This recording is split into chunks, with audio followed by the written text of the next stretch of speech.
DTC ने अपने एक कॉन्ट्रैक्ट पे काम कर रहे ड्राइवर को केवल इसलिए निकाल दिया क्योंकि वो अपने हक की आवाज़ उठा रहा था।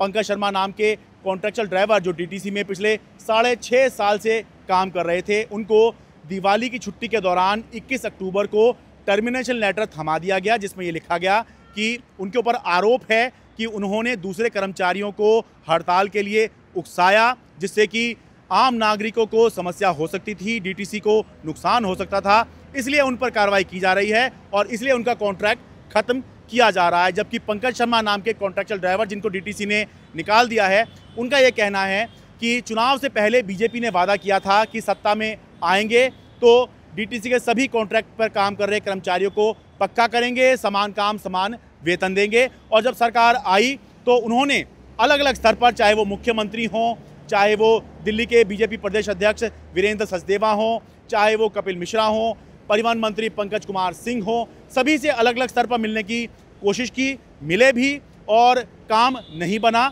लेकिन इसी दौरान जो है उनको ये कह के निकाल दिया गया है कि वो कर्मचारियों को हड़ताल के लिए उकसाने का प्रयास कर रहे थे। अहम बात यह है कि बीजेपी ने न सिर्फ वादा किया था बल्कि इन कर्मचारियों का ये कहना है कि हमने बीजेपी के लिए चुनाव प्रचार भी किया था और जो सवारियां आ रही थी जा रही थी उनको भी ये कहा था कि आप आम आदमी पार्टी को वोट मत दीजिए, उन्होंने हमारे लिए काम नहीं किया है पिछले 10-12 सालों में, आप बीजेपी को वोट दीजिए। इसके साथ साथ ये कर्मचारी जो बीजेपी की सभाएं चल रही थी चुनाव के दौरान, वहाँ पर भी चुनाव प्रचार कर रहे थे। लेकिन वादा हुआ था कि नौकरी पक्की करेंगे या समान काम समान वेतन देंगे, लेकिन उन लोगों को अब निशाना बनाया जा रहा है जो आवाज़ अपने हक की उठा रहे थे।